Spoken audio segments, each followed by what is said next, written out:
Yeah, DB. Oh, just cleaning out the deadwood. Okay.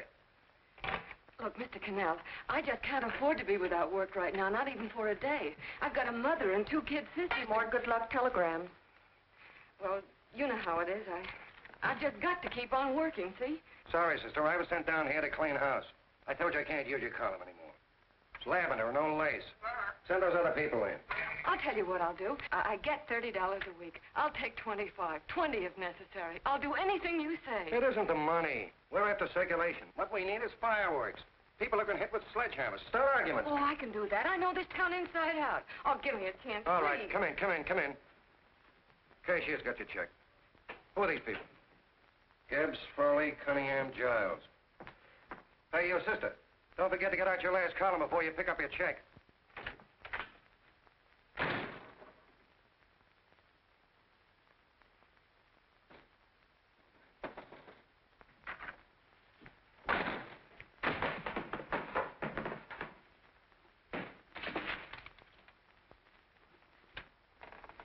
You're a couple of sticks shy in your column, man. Big rich slob like D.B. Norton buys a paper and 40 heads are chopped off. Did you get it, too? Yeah. You too? Oh, Joe. Oh, I'm sorry, darling. Why don't we tear the building down? Before you do, Ann, perhaps you'd better finish this column. Yeah, lavender and old lace. Wait, Joe. Wait. Wants fireworks, huh? Okay.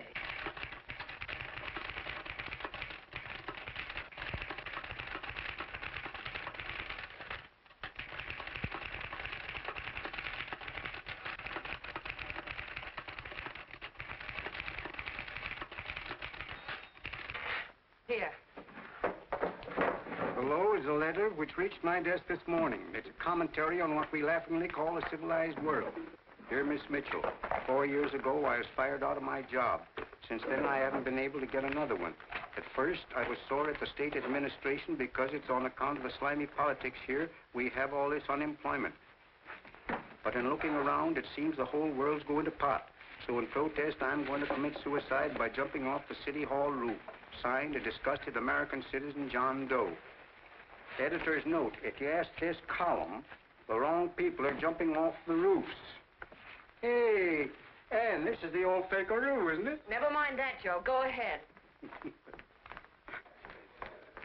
Sorry.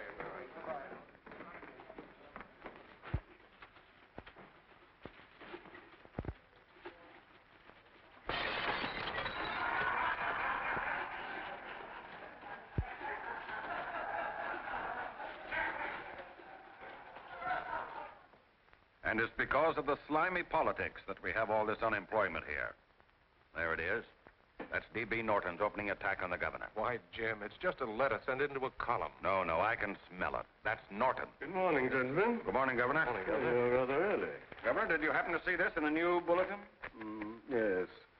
I had it served with my breakfast this morning. Jim thinks it's D.B. Norton at work. Of course it is. Oh, come, Jim. That little item, D.B. Norton does things in a much bigger way. This is his opening attack on you, Governor. Take my word for it.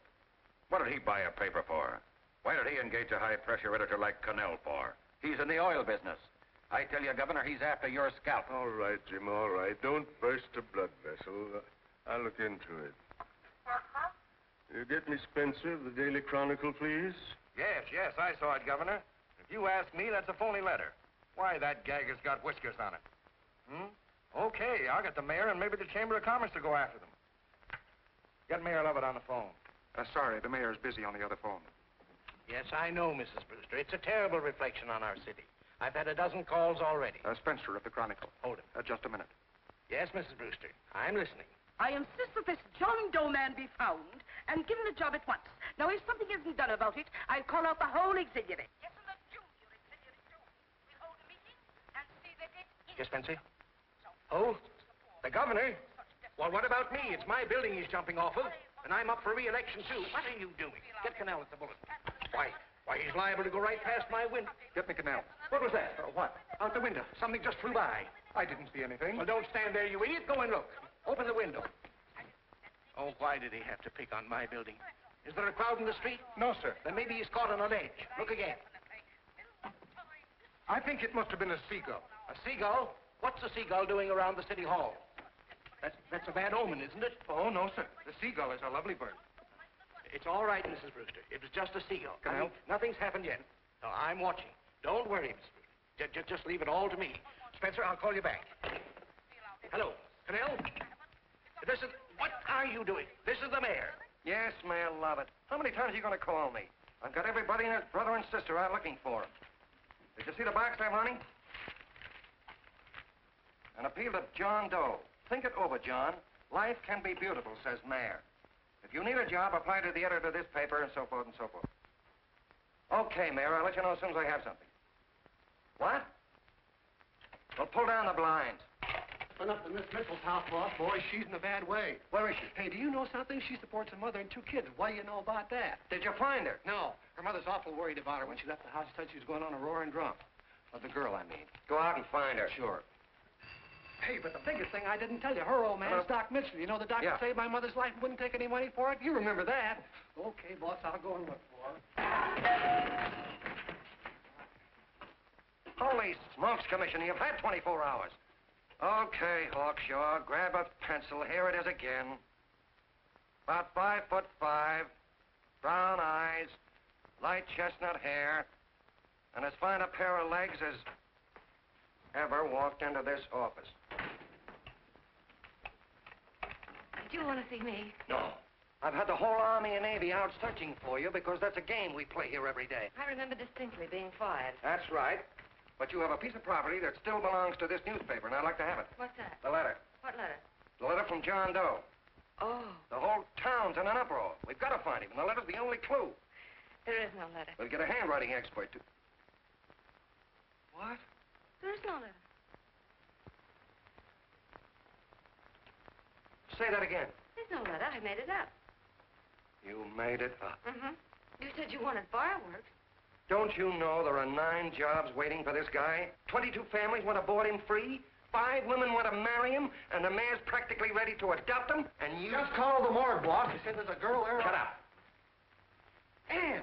Say, why didn't you... Beanie. Only one thing to do, Hank. Drop the whole business quickly. How? Run its story. Say John Doe was in here and is sorry he wrote the letter and... That's right. They've got it, sure. He came in here, and I made him change his mind. Bulletin editor saves John Doe's life. Well, it's perfect. I'll have Ned write it up. Oh, Ned, I got a story I want you to... Wait a minute. Listen, you great, big, wonderful genius of a newspaper man. You came down here to shoot some life into this dying paper, didn't you? Well, the whole town's curious about John Doe, and boom, just like that, you're going to bury him. There's enough circulation in that man to start a shortage in the ink market. In what man? John Doe. What John Doe? John Doe, the one I made up. Look, genius, now look. Suppose there was a John Doe and he walked into this office. What would you do? Find him a job and forget about the whole business, I suppose, huh? Not me. I'd make a deal with him. A deal? Sure, when you get hold of a stunt that sells papers, you don't drop it like a hot potato. Well, this is good for at least a couple of months. You know what I'd do? Between now and, let's say, Christmas when he's going to jump, I'd run a daily on. Starting with his boyhood, his schooling, his first job. A wide-eyed youngster facing a chaotic world. The problem of the average man, of all the John Does in the world. Now, then comes the drama. He meets discouragement. He finds the world his feet of clay. His ideals crumble. So what does he do? He decides to commit suicide and protest against the state of civilization. He thinks of the river, but no. No, he has a better idea. The city hall. Why? Because he wants to attract attention. He wants to get a few things off his chest, and that's the only way he can get himself heard. So? So he writes me a letter, and I dig him up. He pours out his soul to me. And from now on, we quote, I protest by John Doe. He protests against all the evils in the world. The greed, the lust, the hate, the fear. All of man's inhumanity to man. Arguments will start. Should he commit suicide or should he not? People will write in pleading with him. But no, sir, John Doe will remain adamant. On Christmas Eve, hot or cold, he goes. See? Very pretty. Very pretty indeed, Miss Mitchell. But would you mind telling me who goes on Christmas Eve? John Doe. What John Doe? The one we hire for the job, you lunkhead. Wait a minute. Let me get this through this lame brain of mine. Are you suggesting we go out and hire someone to say he's going to commit suicide on Christmas Eve? Is that it? Well, you're catching on. Who, for instance? Anybody. Beanie'll do. Why, sure. Who, me? Jump off a... Oh, no, any time at Christmas. I'm superstitious.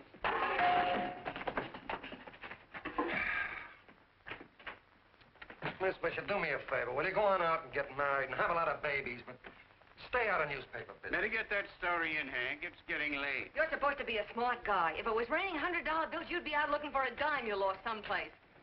Holy smokes, wasting my time listening to this mad woman. Look, Chief, look at the Chronicle. It's running on John Doe. They say it's a fake. Why, the no good that... John Doe story amateur journalism. It's palpably phony. It's a wonder anyone is taking it serious. What do you think of those guys? That's fine. That's fine. Now fall right into their laps. Go ahead. Say John Doe walked in and called the whole thing off. You know what that's going to sound like on top of this. That's all, Ned. Thank you. All right.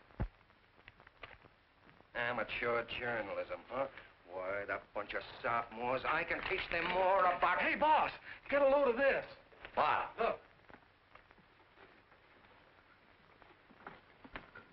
What do they want? They all say they wrote the John Doe letter. Yeah, boss. Oh, they all wrote the letter. Tell them all to wait. Look, Mr. Connell, one of those men is your John Doe. They're desperate and will do anything for a cup of coffee. Pick one out and you can make the Chronicle eat their words. I'm beginning to like this. If you ask me, Hank, you're playing around with dynamite. No. The gal's right. We can't let the Chronicle get the laugh on us. We've got to produce a John Doe now. Amateur journalism, huh? I'll show those guys. Sure, and there's no reason for them to find out the truth either, because naturally I won't say anything. Okay, sister, you get your job back. That's a bonus. What bonus? Or the bonus of $1,000 the Chronicle was going to pay me for this little document. You'll find it says, I, Ann Mitchell, hereby certify that the John Doe letter was created by me. I can read. Sorry. You think this is worth $1,000, do you? Oh, the Chronicle would consider it dirt cheap. Packs everything, including a gun. Okay, sister, you got yourself a deal. Now let's take a look at the candidates. The one we pick has got to be the typical average man. Typical American that can keep his mouth shut. Show me an American who can keep his mouth shut and I'll eat him. Okay, Beanie, bring him in one at a time.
Did you write that letter to Miss Mitchell? No, I didn't. What are you doing up here, then? Well, the paper said there were some jobs around loose. Thought there might be one left over. Had any schooling? Yeah, a little. What do you do when you work? I used to pitch. Baseball? Yeah. So my wing went bad. Where'd you play? Bush leagues, mostly. How about family? Got any family? No. Oh, just traveling through, huh? Yeah. Me and a friend of mine. He's outside. Looks all right. Be perfect, a baseball player. What could be more American? She had a family, though. Be less complicated without a family. Look at that face. It's wonderful. They'll believe him. Come on. What's your name? Willoughby. John Willoughby. Long John Willoughby, they called me in baseball. Would you like to make some money? Yeah. Maybe. Would you be willing to say you wrote that letter and stick by it?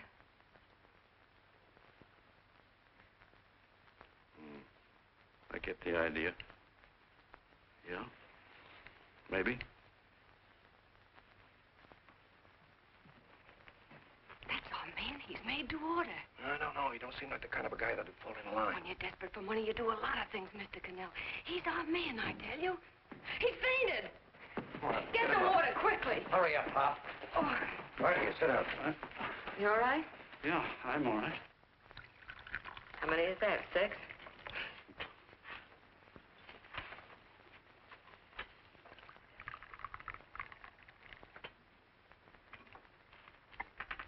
Pretty hungry, weren't you? this John Doe business is batty, if you ask me. Well, nobody asked you. Trying to improve the world by jumping off buildings. You couldn't improve the world if the buildings jumped on you. Don't mind the colonel. He hates people. He liked you well enough to stick around. Well, that's because we both play doohickeys. I met him in a boxcar a couple of years ago. I was fooling around with my harmonica, and he comes over and joins in. I haven't been able to shake him since.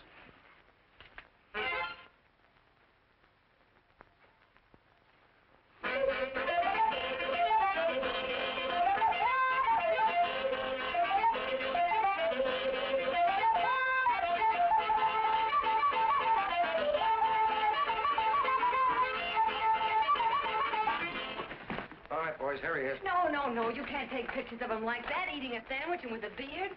But he's going to jump off a building. Yes, but not because he's out of a job. That's not news. This man's going to jump as a matter of principle. Well, maybe you're right. We'll clean him up and put him in a hotel room under bodyguards. We'll make a mystery out of him. Did you speak to Mr. Norton? Thinks it's terrific. Says for us to go the limit. Wants us to build a bonfire under every big shot in the state. Oh, swell. Is that the contract? Yeah. What's he doing here? Friend of his. They play duets together. Duets? But can we trust him? Oh. I trust him.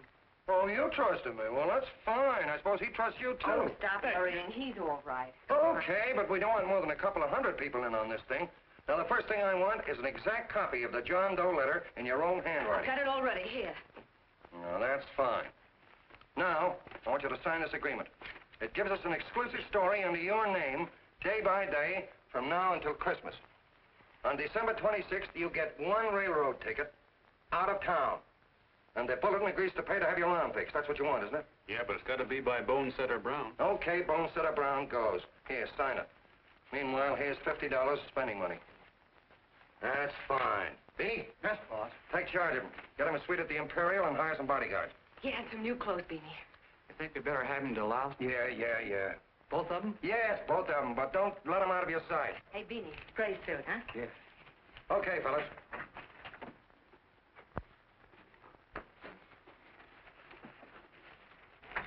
Take it easy, John Doe.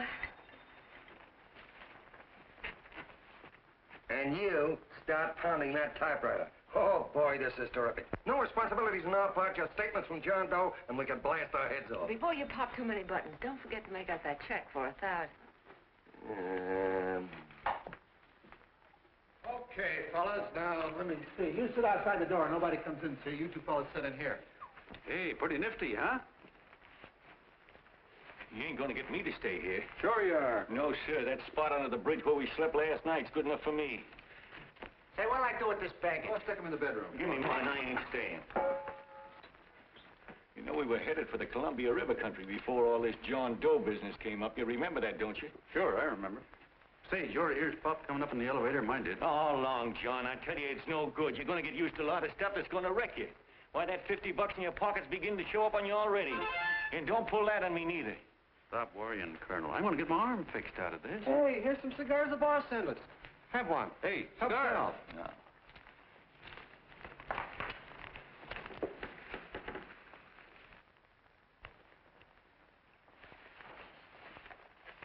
Say, I'll bet you even the major leaguers don't rate an outfit like this. Here, make yourself comfortable. Paper? I don't read no papers, and I don't listen to radios either. I know the world's been shaped by a drunken barber, and I don't have to read it. I've seen guys like you go under before. Guys that never had a worry. Then they got a hold of some dough and went goofy. The first thing that happens to a guy... Get a load of the bedroom. No. The first thing that happens to a guy like that, he starts wanting to go into restaurants and sit down at a table and eat salads and cupcakes and tea. Boy, what that kind of food does to your system.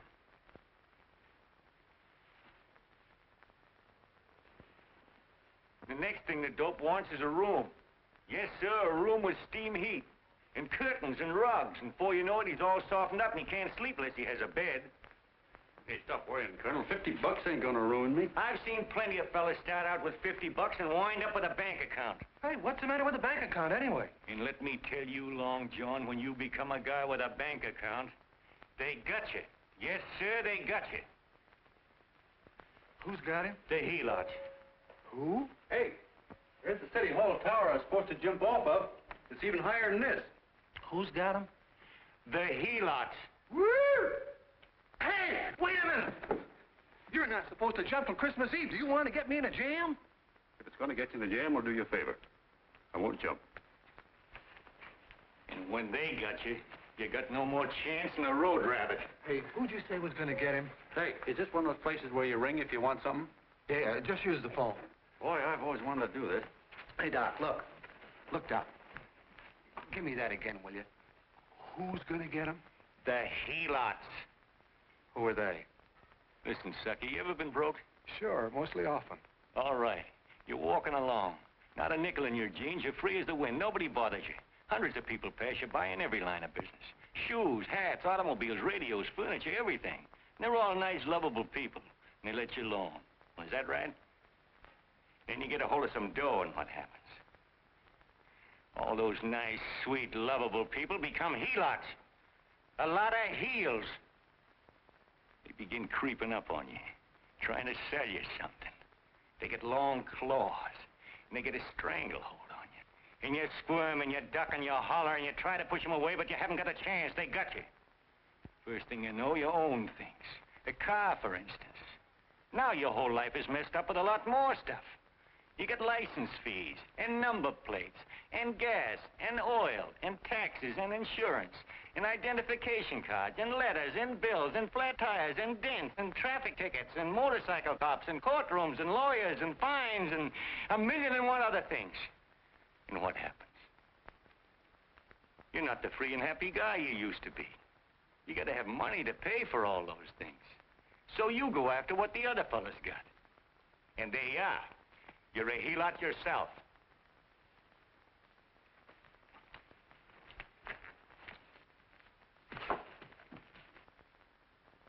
You win, Colonel. Here, take the 50. Go out and get rid of it. You bet I will, just as fast as I can. I'm going to get some canned goods, a fishing rod, and the rest I'm going to give away. Give away? Hey, get me a pitcher's glove. I got to get some practice.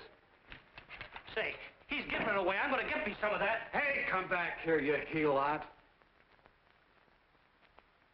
For you send up 5 hamburgers with all the trimmings, 5 chocolate ice cream sodas, and 5 pieces of apple pie. No, apple with cheese. Yeah, thanks.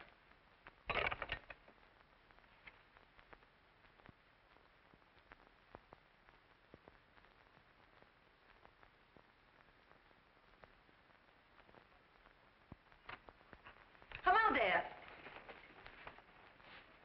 Well, well. If it isn't the man about town. All set, Miss Ann. Hmm? Oh, yes. Let's go. Let's see, we want some action in these pictures. Action? Mm-hmm.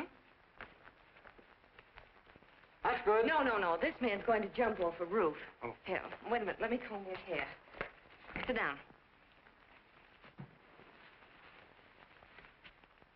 There, that's better.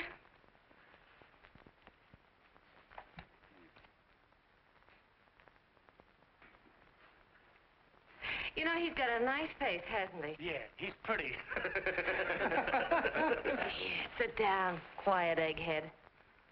All right, now a serious expression. Can't. I'm feeling too good. Oh, come on now, this is serious. You're a man disgusted with all of civilization.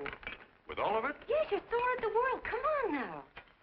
Oh, crabby guy, huh? Yeah. No.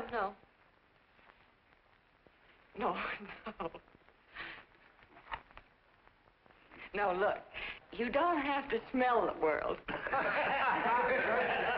Well, all those guys in the Never picture mind stand- those guys. All right, stand up. Now, let's see what you look like when you protest. Against what? Against anything, just protest. You got me. Oh, look, I'm the umpire, and you just cut the heart of the plate with your fast one, and I called it a ball. What would you do? Oh, you did, huh? Yeah. Why can't you call him right, you boneheaded... Grab it!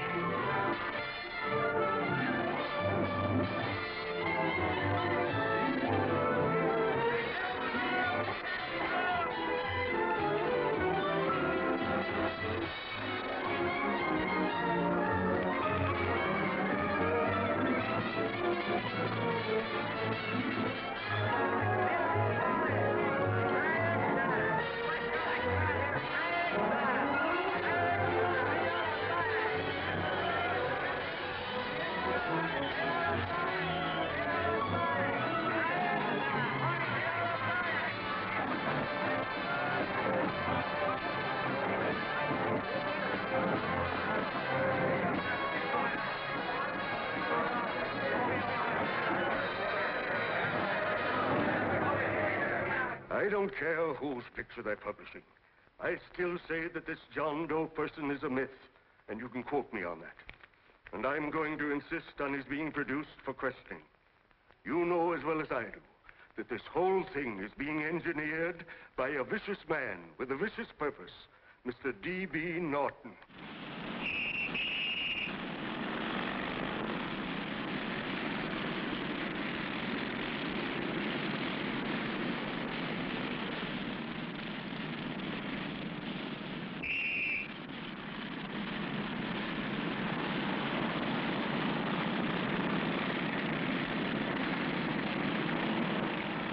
And Miss Mitchell are at the house, sir. Oh, they are? All right. Come on. Personally, I think it's just plain stupidity to drop it. Now, you should see a fan mail, thousands. Why, it's going over like a house afire. What are you afraid of, Connell? It's doubled our circulation. Yeah, but it's got everybody sore. Ads are being pulled. The governor's starting a libel suit. What's more, they all know John Doe's a phony, and they insist on seeing What about it? Let them see him. We'll go on one better. They can also hear him. You own a radio station, Mr. Norton. Why not put him on the air? Watch out for this damn DB. She'll drive you batty. Oh, Look, what? we can't let him get to this Bush League pitcher and start pumping him. Good night. Now, tell him what that screwball might do. I walked in yesterday. Here he is, standing on a table with a fishing pole. Fly casting. Take my advice and get him out of town before this thing explodes in our faces. If you do, Mr. Norton, you're just as much of a dumb cluck as he is. Excuse me. No, you got yourself a meal ticket and you hate to Sure, let it's go. a meal ticket for me, I admit it, but it's also a windfall for somebody like Mr. Norton who's trying to crash national politics. That's what you bought the newspaper for, isn't it? You want to reach a lot of people, don't you? Well, put John Doe in the air and you can reach 130 million of them. He can say anything he wants and they'll listen to him. All right, we'll forget the governor and the mayor and all the small fry like that. This can arouse national interest. If he made a hit around here, he can do it every place else in the country. And you'll be pulling the strings, Mr. Norton. Go down to the office and arrange for some radio time. But, DB, you're not I going want to it fall... as soon as possible. Okay. I just came in to get warm myself. Come on, let's go. Don't you go. I want to talk to you.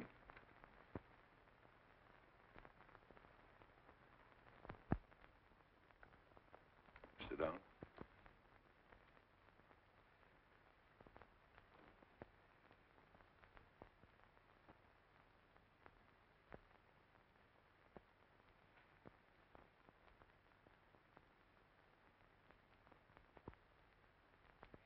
Yeah, this John Doe idea was yours, huh?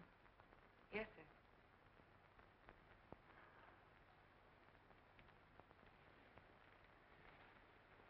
How much money do you get? $30. $30. Well, what are you after? I mean, what do you want? A journalistic career? Money. Money? Well, I'm glad to hear somebody admit it. Do you suppose you could write a radio speech that would put that fellow over?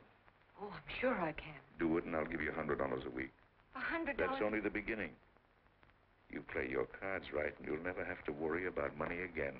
Oh, I know it. Hello. Hello. Whenever there's a pretty woman around. This is my nephew, Ted Sheldon, Miss Mitchell. How do you do? How do you do? All right, Casanova, I'll give you a break. See that Miss Mitchell gets a car to take her home. Always reading my mind, aren't you? Thank you very much for everything. And Miss Mitchell, I think from now on you'd better work directly with me. Yes, sir.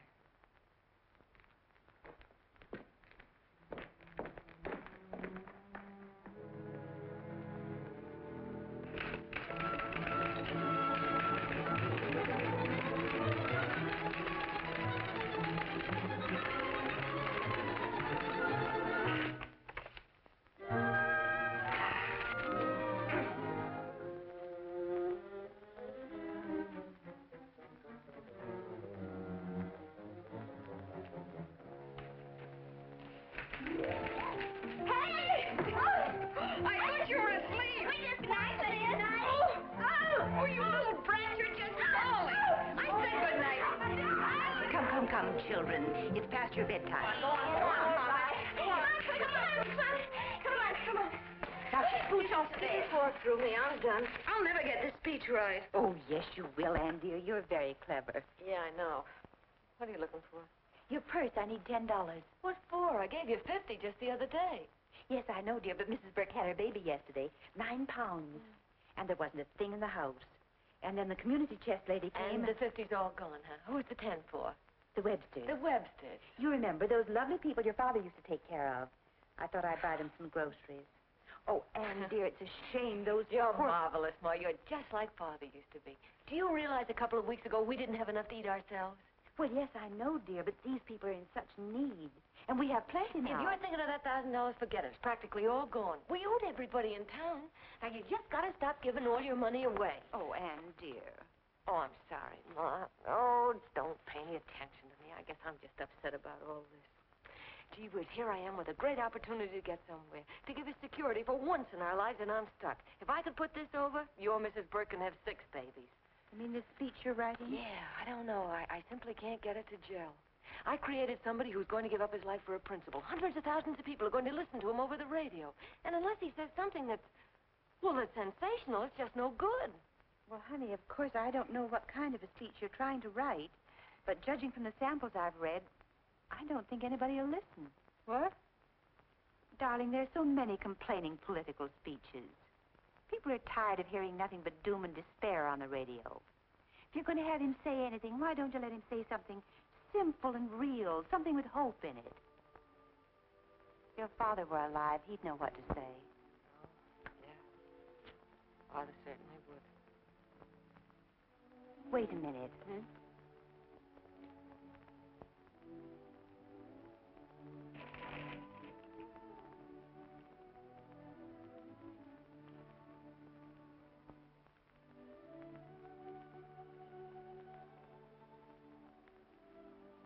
That's your father's diary, Anne. Father's... I never knew he had a diary. There's enough in it for 100 speeches. Things people ought to hear nowadays. You'll be careful of it, won't you, dear? Always help to keep your father alive for me. You bet I will, Ma. Wait a minute. John Doe don't want to sign no autograph. Well, what does he do all day? What does he do all day? He's writing out his memories. Sorry, lady, you can't see Mr. Doe. He wants to be alone. No, he just sits around all day and commutes with himself.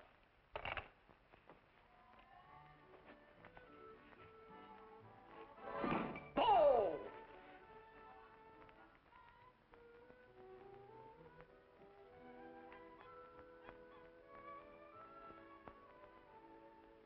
I don't know how you're going to stand it around here till after Christmas. I'll bet you ain't heard a train whistle in 2 weeks.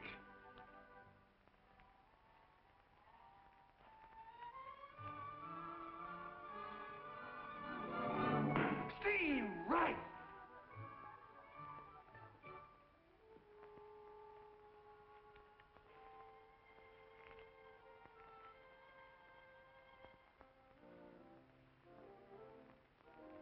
I know why you're hanging around.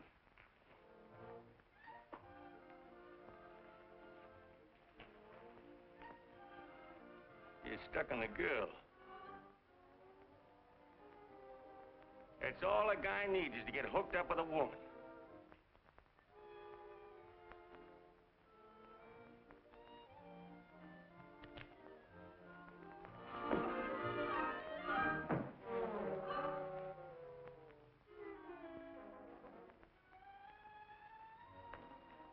What was that, a single? First baseman dropped the ball. Butterfingers. Tough luck, pal.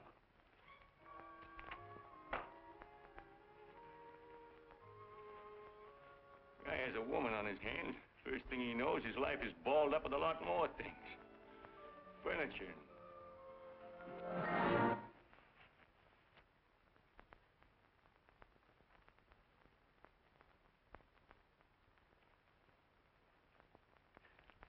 Did you get him? You're out. Swell. What's this, the end of the 8th? 9.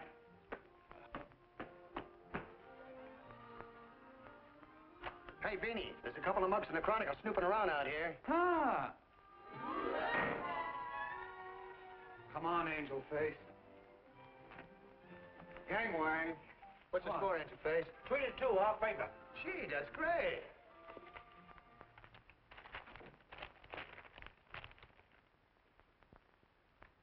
Hey, you got swell form there. Must have been a pretty good pitcher. Pretty good. Say, I was just about ready for the major leagues when I chipped a bone in my elbow. I got it pitching a 19-inning game. 19? Yeah. There was a major league scout there watching me, too. And he came down after a game of the contract. You know what? I couldn't lift my arm to sign it. I'll be okay, though, as soon as I get it fixed up. It's too bad. What do you mean, too bad? Huh? Oh, that you'll never be able to play again. What are you talking about? I just told you I was going to get... Well, you know how they are in baseball if a guy's mixed up in a racket. Racket? What do you mean? Well, I was just thinking about this John Doe business. Why, as soon as it comes out it's all a fake, you'll be washed up in baseball, won't you? Yeah. Doggone, I never thought about that.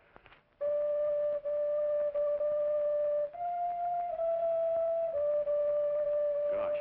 And another thing, what about all the kids in the country? The kids that idolize ball players. What are they going to think about you? Yeah. Hey, Colonel. Did you hear that? I gotta figure some way out of this thing. Elevators are still running. I know one way you can do it. How? Well, when you get up there on the radio, all you have to do is to say the whole thing's a frame-up.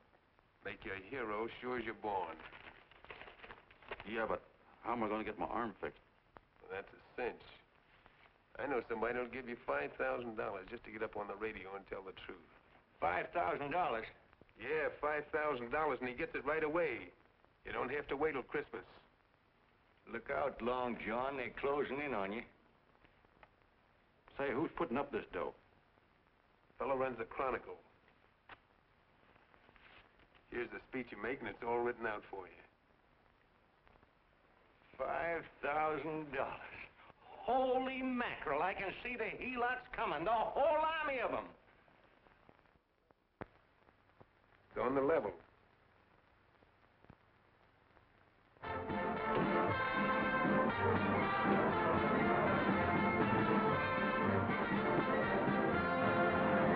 No, I'm sorry. Tickets for the broadcast are all gone. Phone the Bulletin. Sorry, no more tickets left.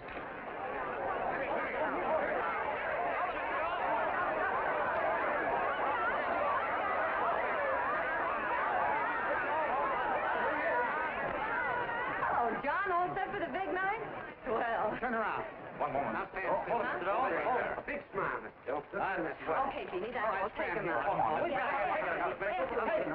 Now, look, John, here's the speech. It's in caps and double space. You won't have any trouble reading it. Not nervous, are you? No. Of course not. He wouldn't be.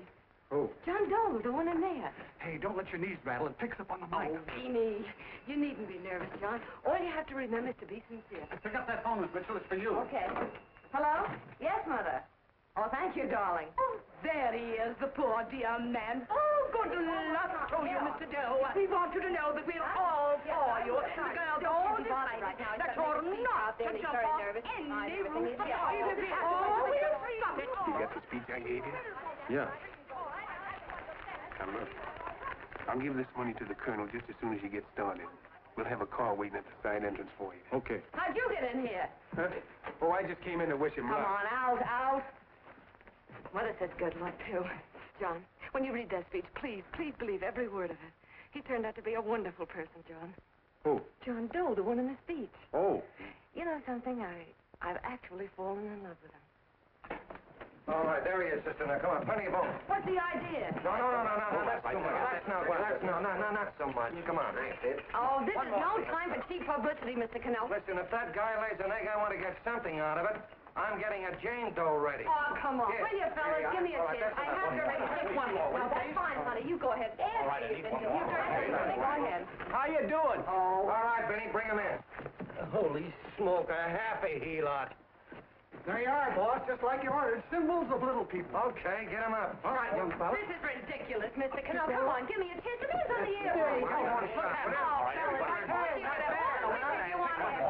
No, come on. Come on, that's right. Do what you can get all the pictures you want. Thank you very much. Come on. Well, yeah, that's right. Come on, Snooks, you better bail out. So goodbye, Mr. Doe. Beanie. All right. Better get ready. 1 minute to go. Wow, Hey, 1 minute to go. Our score is nothing to nothing. Now, please, John, You won't let me down, will you? Will you? Of course you won't. If you'll just think of yourself as the real John Doe. Listen, everything in that speech are things a certain man believed in. He was my father, John. When he talked, people listened. And they'll listen to you, too. Funny. You know what my mother said the other night? She said to look into your eyes, that I'd see Father there.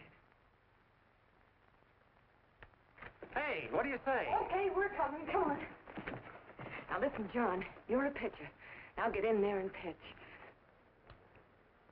Good luck. Give him room, let him through. Come on.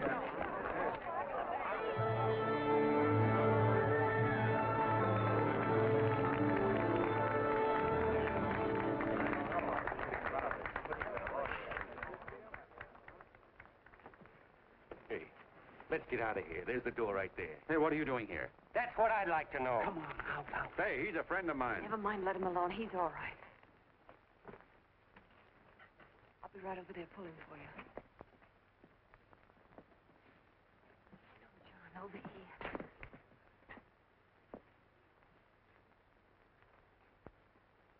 Stand by.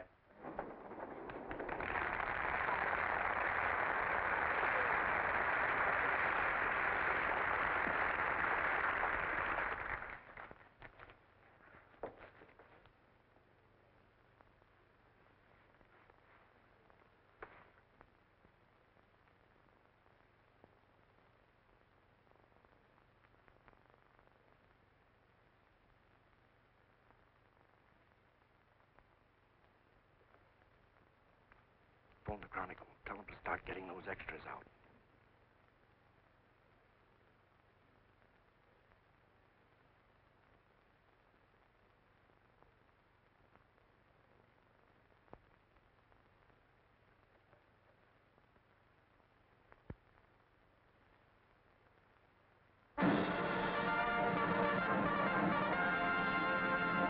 And good evening, ladies and gentlemen. This is Kenneth Fry speaking for the new Bulletin. Tonight we give you something entirely new and different. Standing beside me is the young man who has declared publicly that on Christmas Eve he intends to commit suicide, giving as his reason, quote, "I protest against the state of civilization," end quote.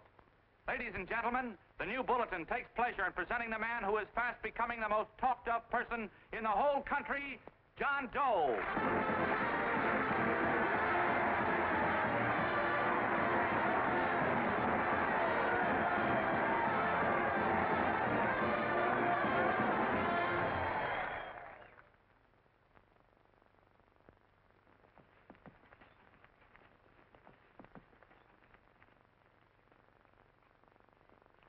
Ladies and gentlemen, I am the man you all know as John Doe. I took that name because it seems to describe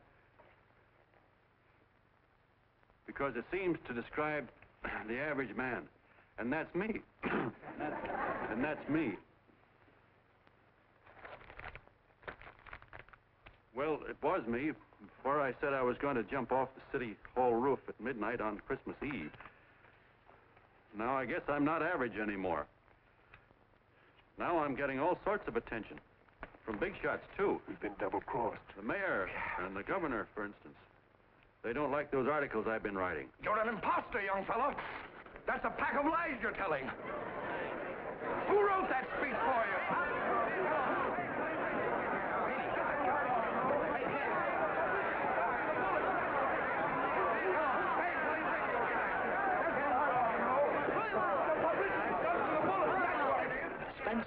Ladies and gentlemen, the disturbance you just heard was caused by someone in the audience who tried to heckle Mr. Doe.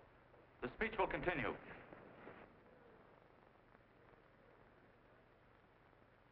Well, people like the governor and that fellow there can stop worrying. I'm not going to talk about them. I'm going to talk about us, the average guys, the John Does.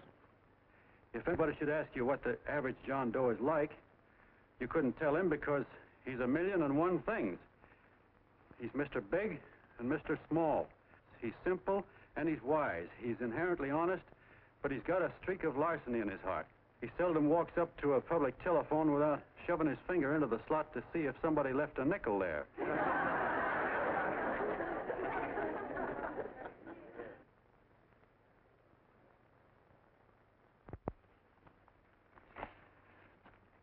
He's the man the ads are written for. He's the feller everybody sells things to.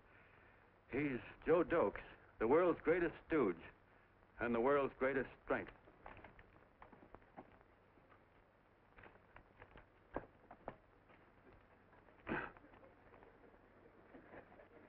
Yes, sir. Yes, sir, we're a great family, the John Does. We're the meek who are supposed to inherit the earth. You'll find us everywhere. We raise the crops, we dig the mines, work the factories, keep the books, fly the planes, and drive the buses. And when a cop yells, "Stand back there, you," he means us, the John Does. Well, what kind of a speech is that? Didn't you read it? We've existed since time began. We built the pyramids. We saw Christ crucified, pulled the oars for Roman emperors, sailed the boats for Columbus, retreated from Moscow with Napoleon, and froze with Washington at Valley Forge. Yes, sir. We've been in there dodging left hooks since before history began to walk. In our struggle for freedom, the canvas many a time, but we always bounce back because we're the people, and we're tough.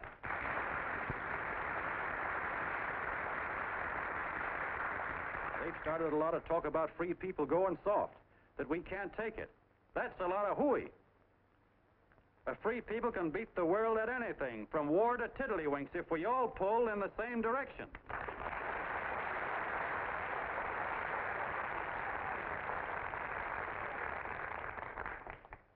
I know a lot of you are saying, "What can I do? I'm just a little punk. I don't count." Well, you're dead wrong. The little punks have always counted, because in the long run, the character of a country is the sum total of the character of its little punks.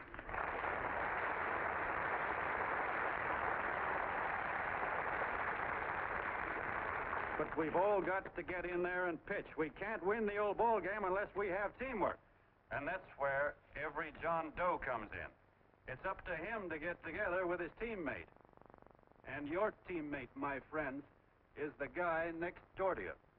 Your neighbor. He's a terribly important guy, that guy next door. You're going to need him, and he's going to need you, so look him up. If he's sick, call on him. If he's hungry, feed him. If he's out of a job, find him one. To most of you, your neighbor is a stranger, a guy with a barking dog and a high fence around him. Now, you can't be a stranger to any guy that's on your own team. So tear down the fence that separates you. Tear down the fence, and you'll tear down a lot of hates and prejudices. Tear down all the fences in the country, and you'll really have teamwork.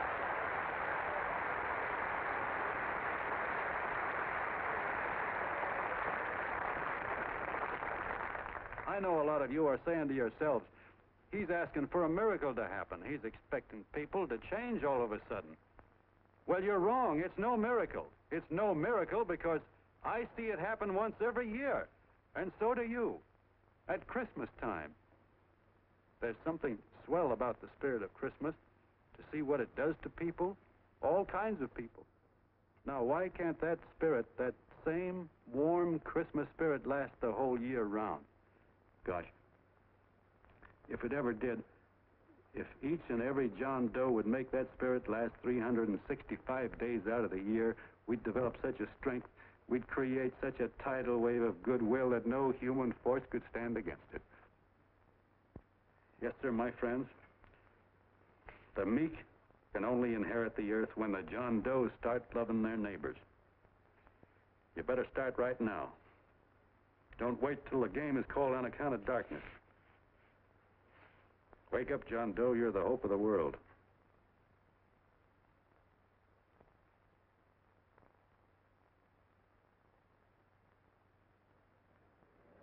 John, you go wonderful.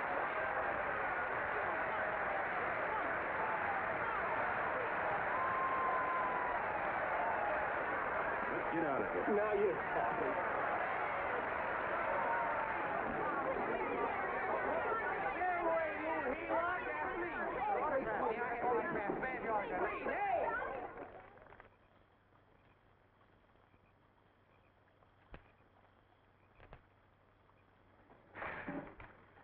knew you'd wake up sooner or later. Boy, am I glad we got out of that mess. I had the $5,000 sewed up. Could have been on my way to old Doc Brown. You're a pitcher, John, she says. Now, go in there and pitch. What a sucker. Yeah, she's a heel-out just like the rest of them. It's lucky you got away from her. What was I doing up there making a speech anyway? Me, huh? Geez, the more I think about it, the more I could... Tear down all the fences. Why, if you tore one picket off of your neighbor's fence, he'd sue you. $5,000 had it right in my hand. What do you mean he ran away? We'll go after him, find him. That man is terrific.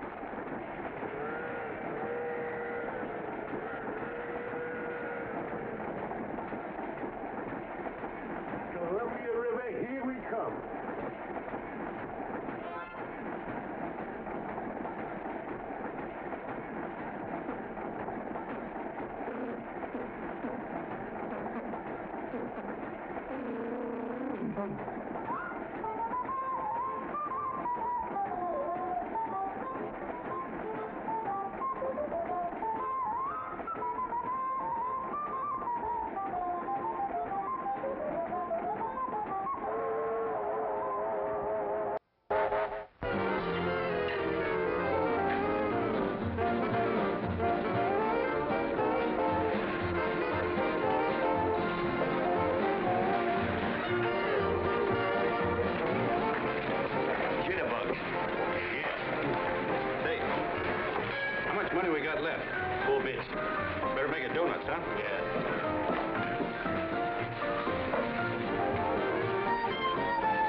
Steaks about that big and about that thick?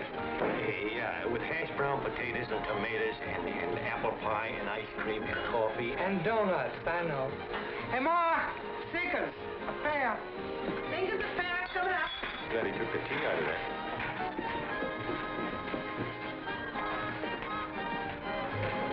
Hey, look. Join the John Doe Club. John Doe Club?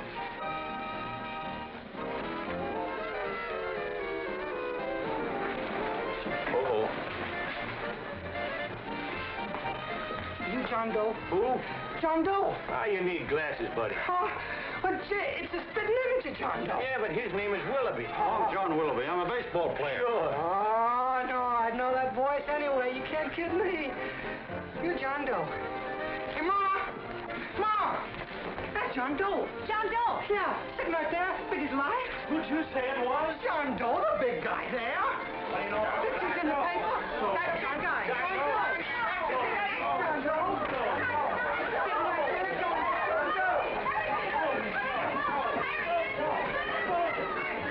Hey, operator, Dan Beanie. Call everybody in town. John Doe was just in my place. Yeah, he ordered donuts.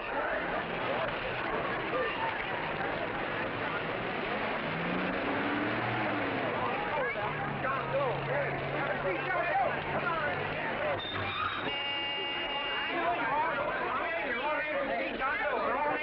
My office is packed like a sardine box. What does John Doe look like, Mr. Mayor? Oh, he's one of those great big outdoor type men. No, you can't see him. You didn't vote for me the last time. Shame on you. What are you doing there? Get off my front porch anyhow. Mr. Norton come yet?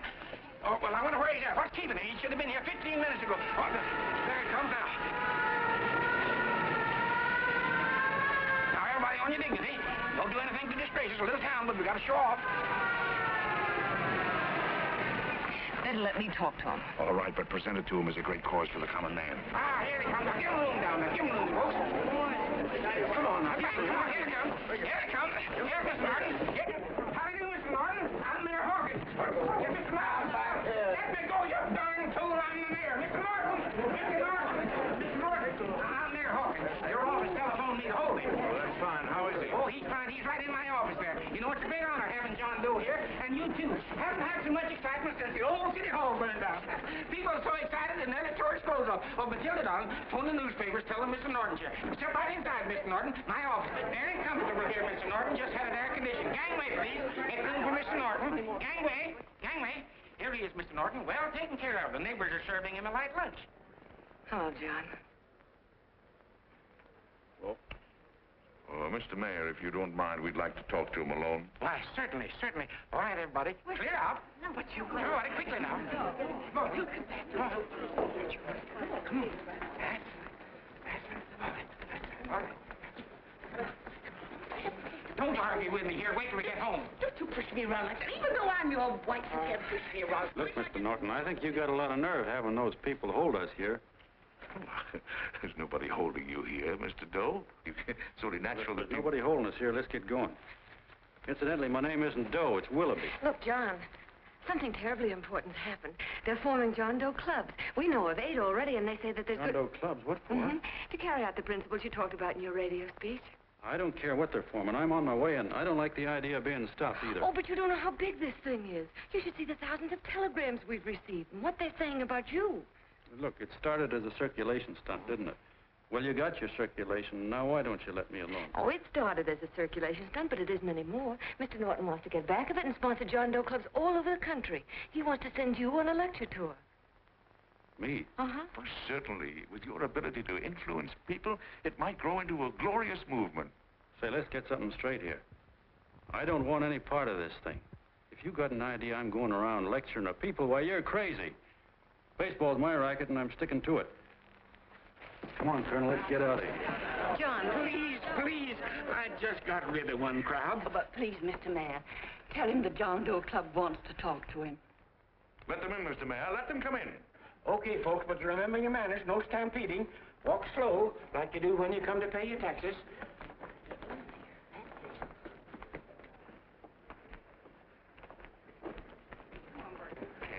All right, give me a chance. Come right in. My name's Bert Hansen, Mr. Doe. I'm the head soda jerker at Schwabacker's drugstore. Well, sir, you see, me and my wife, we heard your broadcast, and we got quite a bang out of it, especially my wife. Kept me up half the night saying, that man's right, honey. The trouble with the world is nobody gives a hoot about his neighbor. That's why everybody in town's sore and cranky at each other. And I kept saying, well, that's fine, but how's a guy going to go around loving the kind of neighbors we got? Old Sourpuss, for instance. You see, Sourpuss Smithers is a guy who lives all alone next door to us. He's a cranky old man that runs a second-hand furniture store. We haven't spoken to him for years. I always figured he was an ornery old gent that hated the world because he was always slamming his garage door and playing the radio so loud he kept half the neighbors up. Well, anyway, the next morning, I'm out watering the lawn, and I look over, and there's Sourpuss on the other side of the hedge straightening out a dent in his fender. And my wife yells to me out the window. She says, go on, speak to him, Bert. And I figured, well, heck, I can't lose anything, so I yelled over to him, good morning, Mr. Smithers. He went right on pounding his fender. Was I burned? So I turned around to give my wife a dirty look, and she said, louder, louder, he didn't hear you. So in a voice you could have heard in the next county, I yelled, good morning, Mr. Smithers. Well, sir, you could have knocked me over with a feather. Old Sourpuss turned around surprised-like, and he put on a big smile, came over and took my hand like an old lodge brother, and he said, good morning, Hansen. I've been wanting to talk to you for years, only I thought you didn't like me. And then he started chatting away like a happy little kid, and he got so excited his eyes all... Well, Mr. Doe, before we got through, I found out Smithers is a swell egg, only he's pretty deaf, and that accounts for all the noises. And he says it's a shame how little we know about our neighbors. And then he got an idea, and he said, how's about inviting everybody someplace where we can all get together and know each other a little better? Well, I'm feeling so good by this time, I'm ripe for anything, so Smithers goes around the neighborhood inviting everybody to a meeting at the schoolhouse, and I tell everybody that comes in the store, including Mr. Schwabacker, my boss. I'm talking too much. Well, I'll be doggone if over 40 people don't show up. Of course, none of us knew what to do, but we sure got a kick out of seeing how glad everybody was just to say hello to one another. Tell him about making Sourpuss chairman. Oh, yeah, we made Sourpuss chairman and decided to call ourselves the John Doe Club. And say, incidentally, this is my wife. Come here, honey. This is my wife, Mr. Doe. How do you do, Mr. Doe? Sourpuss is here, too. Oh, is he? This is Sourpuss, or excuse me, Mr. Smithers, Mr. Doe. That's all right. If you didn't call me Sourpuss, it wouldn't feel natural. Well, anyway, I guess nearly everybody in the neighborhood came except the Delaney's. The Delaney's live in a big house with an iron fence around it, and they always keep their blinds drawn. And we always figured that he was just an old miser that sat back counting his money, so why bother about inviting him? Until Grimes, the milkman, spoke up, and he said, say, you've got the Delaney's all wrong. And then he tells us about how they canceled their milk last week, and how when he found a note in the bottle, he got kind of curious-like, and he sort of peeked in under the blinds and found the house was empty. If you ask me, he says, they're starving. Old man Delaney has been bringing his furniture over to my place at night, one piece at a time, and selling it. Yeah. And, well, sir, a half dozen of us ran over there to fetch him, and we brought him to the meeting. And what a reception they got. Why, everybody shook hands with him and made a fuss over him, and, well, finally, Mr. and Mrs. Delaney just sat right down and cried. And then we started to find out about a lot of other people. Yeah, sure. Well, you know Grubel, for instance. Grubel's here. Yeah, that's a... You don't know Grubel, but he's the man that everybody figured was the worst no-account in the neighborhood because he was living like a hermit, and nobody would have anything to do with him. That isn't Little Murphy. The postman told us the truth. Why, Grubel, he says, he lives out of garbage cans because he won't take charity, because it'd ruin his self-respect, he says. Just like you said on the radio, Mr. Doe. Well, sir, about a dozen families got together and gave Grubel a job watering their lawns. Isn't that wonderful? And then we found jobs for 6 other people, and they've all gone off for leave. Yeah, and my boss, Mr. Schwabacker, made a job in his warehouse for old man Delaney. And he gave you that $5 raise. Yeah, wasn't that swell? Why, Bert, I feel slighted. I'd like to join, but nobody asked me. I'm sorry, Mayor, but we voted that no politician could join. Just the John Does of the neighborhood, because you know how politicians are. Well, the reason we wanted to tell you this, Mr. Doe, was to give you an idea of what you've started. And from where I'm sitting, I don't see any sense in you jumping off any building. No. Well, thank you for listening. Goodbye, Mr. Doe. You're a wonderful man. And it strikes me you can be mighty useful walking around for a while. Goodbye, Mr. Doe. Goodbye, Mr. Doe.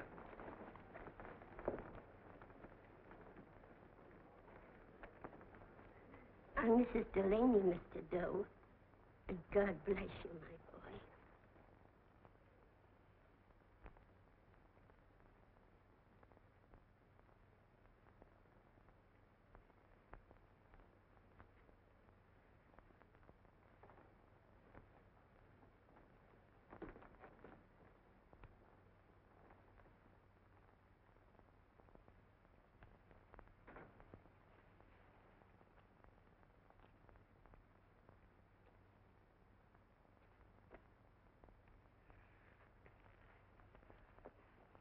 Gee whiz, I'm all mixed up.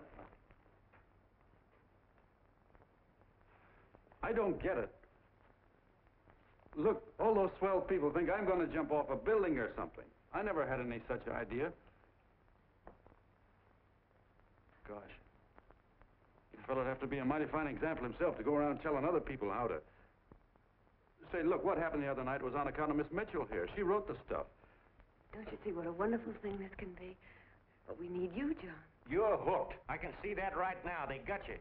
Well, I'm through. For 3 years, I've been trying to get you up to the Columbia River country. First it was your glass arm, then it was the radio, and now it's the John Doe clubs. Well, I ain't waiting another minute. Anyway, you helots. Hey, Colonel, wait a minute. I want you personally to go along with John Doe and Miss Mitchell and handle the press and the radio. Me? Yes, I don't want to take any chances. And Johnson. Yes, Stevie? Your crew will do the mop-up job. They'll follow John Doe into every town, see that the clubs are properly organized and the charters issued. Right. There are only 8 flags up there now. I want to see that map covered before we get through.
Sire. If they made demands, I'd understand it. But the John Does ask for nothing.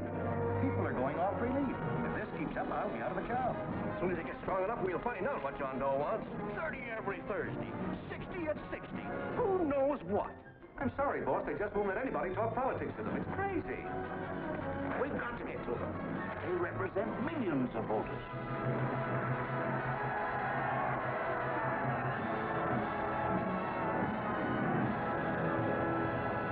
I tell you, ladies and gentlemen, this thing has been nothing short of a prairie fire.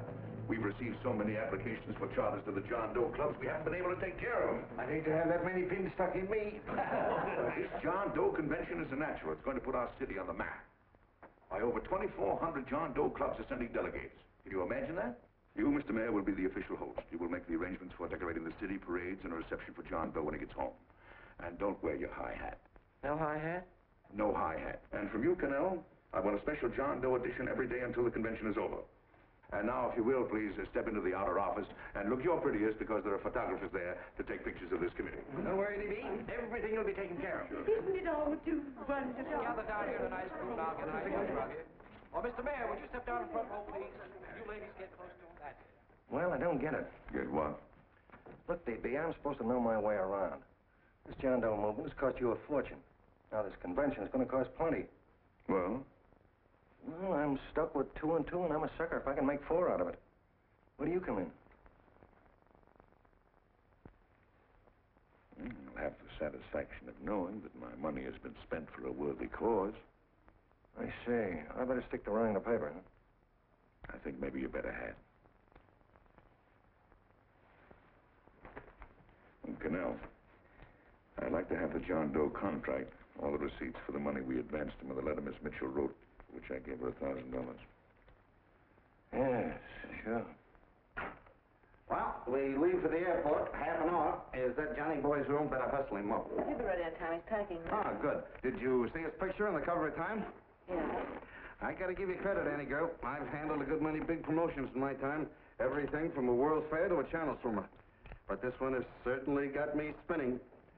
And now a John Doe convention. Wow. Say, if you could only get him to jump off the City Hall roof on Christmas Eve, I'd guarantee you 500,000 people there. Charlie. Huh? What do you make of him? Oh, Johnny boy? Well, I don't know what angle you want, but I'll give it to you quick. Number 1, he's got great yokel appeal, but he's a nice guy. Number 2, he's beginning to believe he really wrote that original suicide letter that you made up. Number 3, he thinks that you're Joan of Arc or something. Yeah, I know. Number 4, well, you know what number 4 is. He's nuts about you. Yeah, it's running out of his ears. You left out number 5. We're all healed, me especially. Holy smoke. Come in.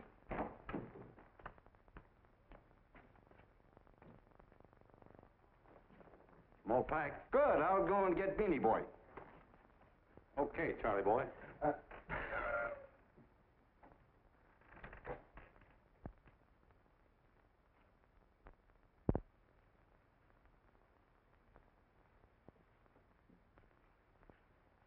Can I help you pack?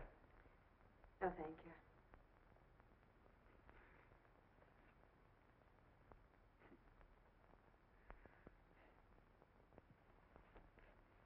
You care if I sit down out here? No.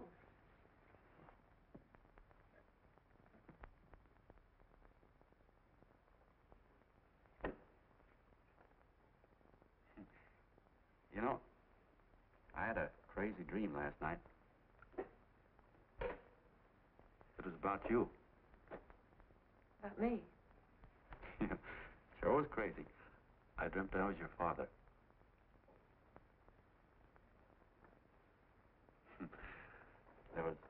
There was something I was trying to stop you from doing. So I got up out of bed, and I walked right through the wall here, right straight into your room. You know how dreams are. And there you were in bed. But you're a little girl, you know, about 10. And very pretty, too.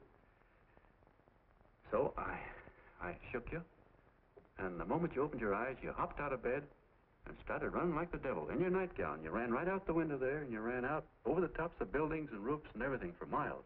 And I was chasing you. And all the time you were running, you kept growing bigger and bigger and bigger, and pretty soon you were as big as you are now, you know, grown up. And all the time I kept asking myself, what am I chasing her for? And I didn't know. Isn't that a hot one? Well, anyway, you ran into some place, and then I ran in after you, and when I got there, there you were, getting married. And the nightgown had changed into a beautiful wedding gown. You sure look pretty, too. And then I knew what it was I was trying to stop you from doing. Dreams are sure crazy, aren't they? Well, would you like to know who it was you were marrying?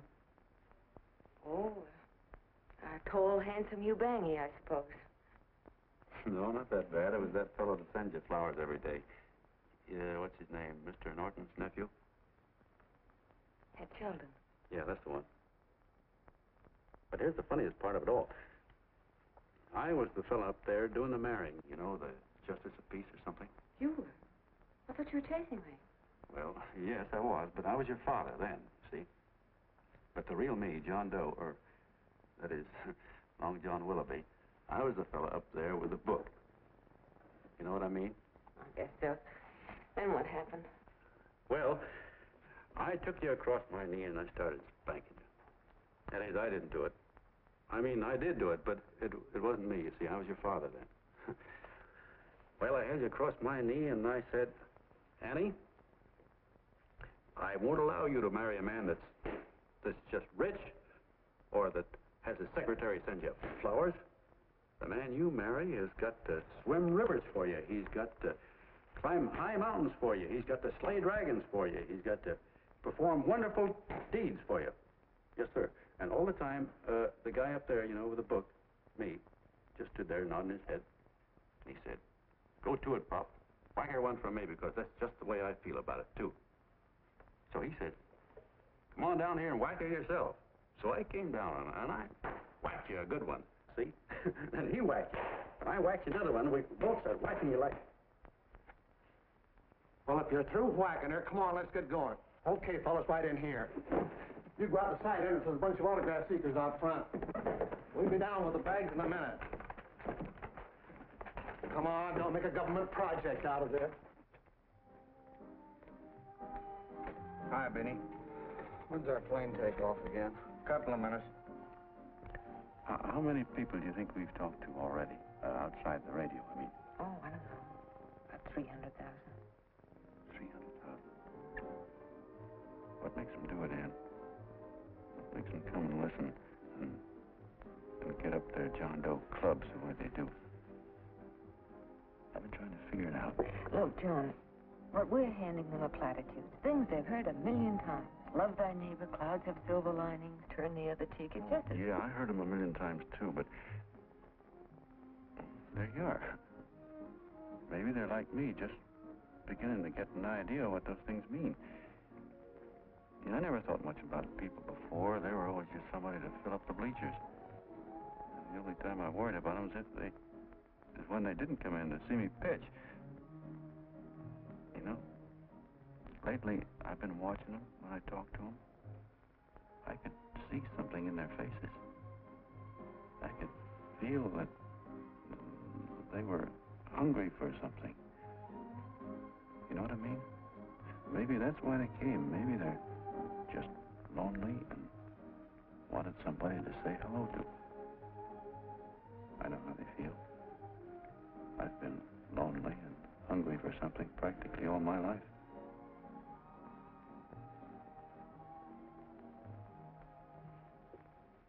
All aboard, folks. That's yours. Yeah, that's true. Oh, somebody else sitting here? No, that's your seat. And this is your coat. Mine? A little token of appreciation. Oh, it's beautiful, D.B. Well, I don't quite know what to say. Well, don't say anything at all. Just sit down. Oh. Go ahead, open it. Oh.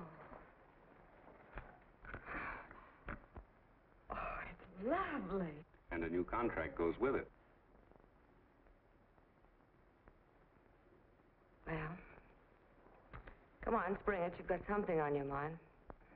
It must be stupendous. You know, that's what I like about it. Right to the point. Like that. All right, Practical Annie. Here it is.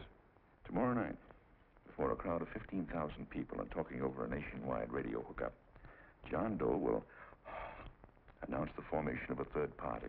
A third party? Yes, the John Doe Party.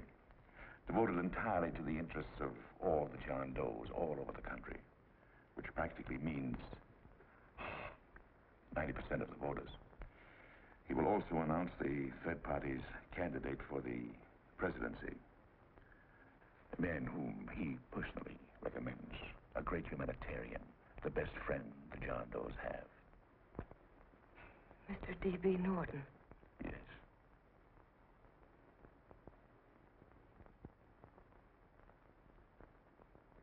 Wow.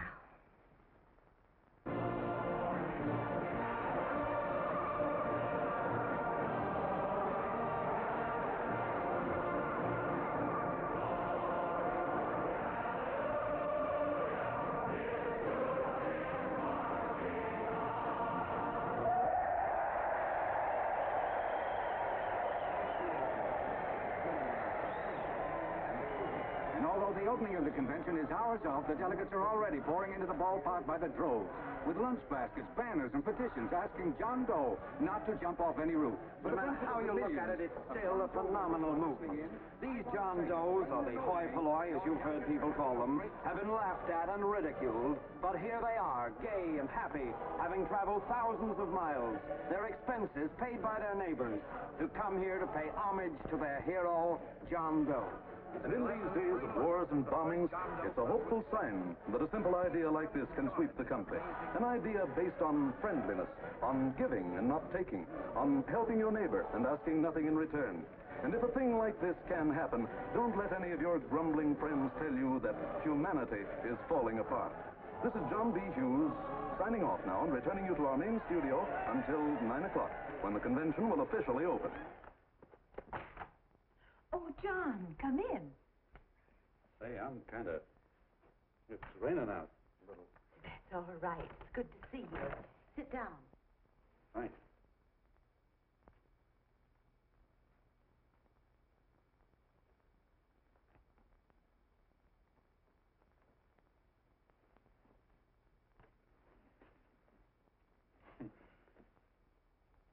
It's for Anne. Oh, how nice. Thank you very much. Flowers. I'm terribly sorry she isn't here. She isn't? No, she just left. I'm surprised you didn't run into her. She went over to Mr. Norton's house. Oh. Did you want to see her about something important? Yeah. Well, no, it'll wait. Say, he's a nice man, isn't he? Mr. Norton, I mean. He's done an awful lot for the...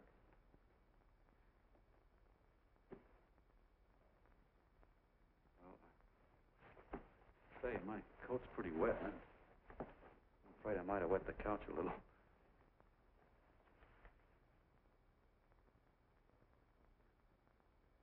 Well, I guess I'll see her at the convention later. Yes, of course. I'll see that she gets the flowers. Thanks. Good night, Mrs. Mitchell. Good night, John.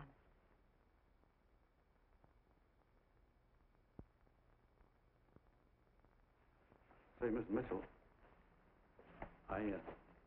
I'm kind of glad Anne isn't here.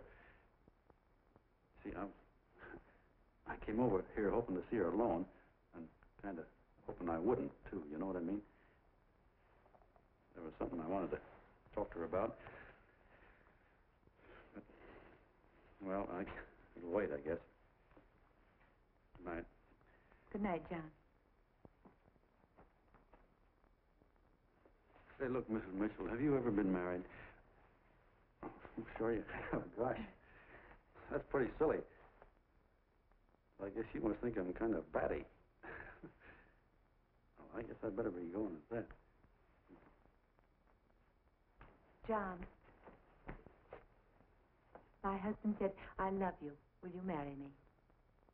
You did? What happened? I married him. Yeah, that's what I mean, see? It was easy as all that, huh? Yeah, but look, Mrs. Mitchell. You know, I love Anne, and it's going to be awfully hard for me to say it. Because, well, you know, she's so wonderful. And, well, the best I ever was a Bush League pitcher. And, you know, I think she's in love with another man. The one she made up. You know, the real John Doe. Well, that's pretty tough competition. I bet you he'd know how to say it all right. With me, I get up to it and around it and in back of it, but I never get right to it. You know what I mean? So the only chance I've got is, well, if somebody could kind of give her a warning, sort of prepare her for the shock. You mean you'd like me to do it? Hmm? Well, I was thinking that, yeah, you know, sort of break the ice. Of course I will, John. Thank you, Mrs. Mitchell. And you're okay.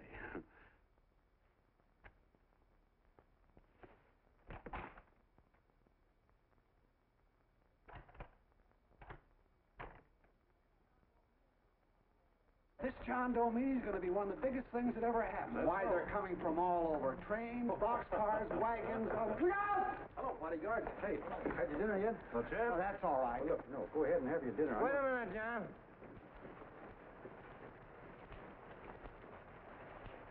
Hello, Mr. Connell. All right, John. John, I want to have a little talk with you. What's the matter? Are you falling? Come here. Hey, boss. Oh, quiet. Say, tell me something. Did you read the speech you're going to make tonight? No, I never read the speeches before I make them. I get more of a kick out of it that way. That's just exactly what I thought. Beanie, go on down to the office, tell Pop to give you the speech. There's a copy on my desk. Gee whiz, boss, you know Mr. Norton told me not to leave him, not even for a minute. Go on. We'll be at Jim's bar up the street. You're a nice guy, John. I like you. You're gentle. I always like gentle people. Me, I'm hard. Hard and tough. I got a use for hard people. Gotta be gentle to suit me. Like you, for instance.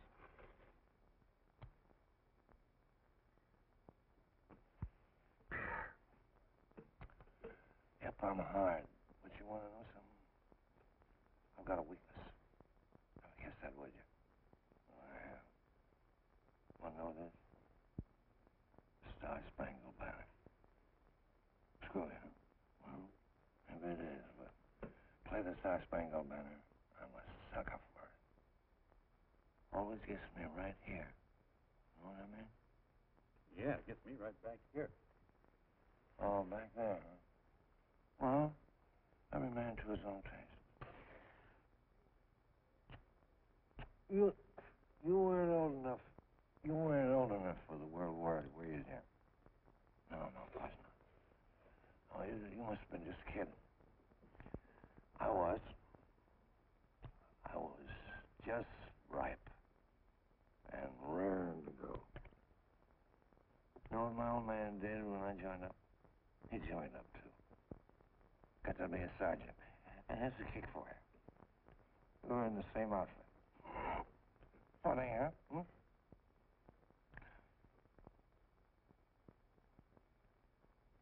He was killed, John. I saw him get it. I was right there, and I saw it with my own eyes.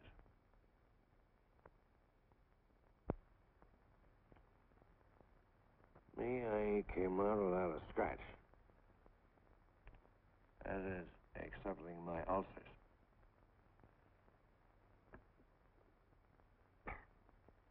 We should be drinking milk, you know. This stuff is poison. Hey, Tubby. Yes, Mr. Connell? What do you say, huh? All right. Yep, I'm a sucker for this country. I'm a sucker for the Star-Spangled Banner, and I'm a sucker for this country.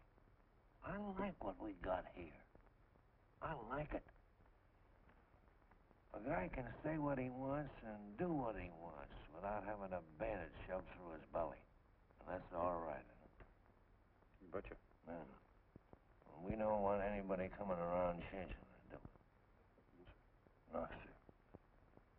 When they do, I get mad. I get boiling mad. Right now, John, I'm sizzling. I get mad for a lot of other guys besides myself. I get mad for a guy named Washington, and a guy named Jefferson, and Lincoln. Lighthouses, John. Lighthouses in a foggy world. You know what I mean? Yeah, you bet. Listen, pal. This fifth column stuff is pretty rotten, isn't it? Yeah, it certainly is. And you'd feel like an awful sucker if you found yourself marching right in the middle of it, wouldn't you? You. Of course, you would have known it because you're gentle. But that's what you're doing. You're mixed up with a skunk, my boy. A no-good, dangerous skunk. So you're not talking about Mr. Norton, are you? I'm not talking about his grandfather's pet poodle. You must be wrong, Mr. Connell. He's been marvelous about the John Doe clubs. Yeah? Say, you're as sold on this John Doe idea, aren't you? Sure. Sure. I don't blame you. So am I. It's a beautiful miracle. A miracle that can only happen right here in the good old USA. And I think it's terrific. What do you think of that?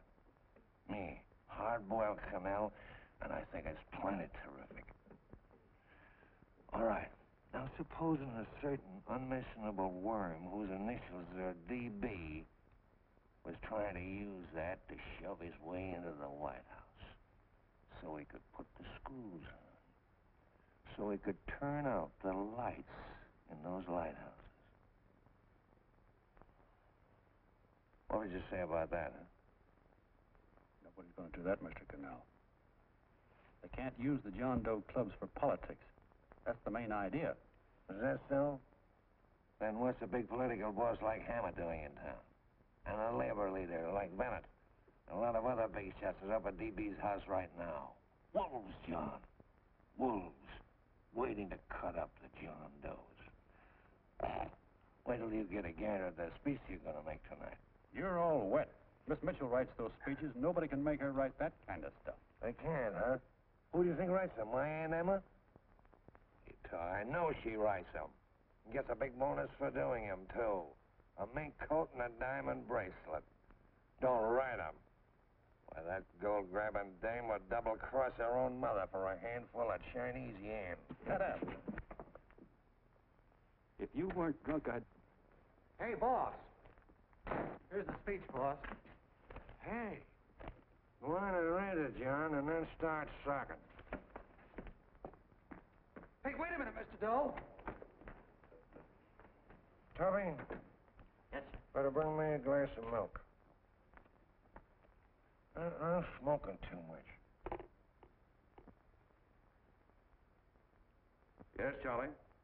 Got everything all set? Fine. John Doe been taken care of? Good. How many people do you think will be there? 15,000? Oh, my, that's fine. Now, listen, Charlie. As soon as John Doe stops talking about me, I want you to start that demonstration. And make it a big one, you understand? Don't worry about that, DB. My boys are there. They'll take care of it. What? Yes, I'll be there 15 minutes after I get your call. Why, Mr. Doe. Where are they? In the dining rooms.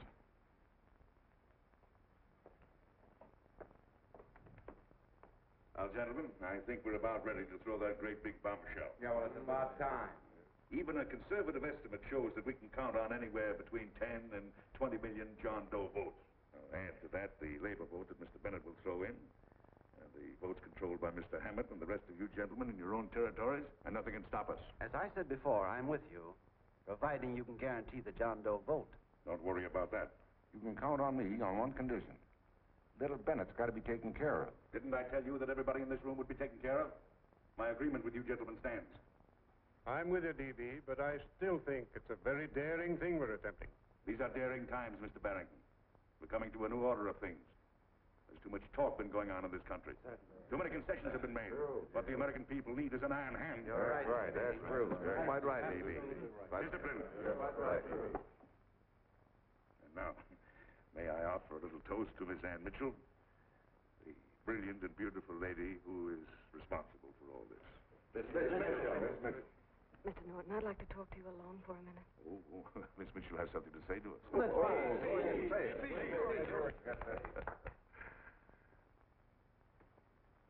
Hello.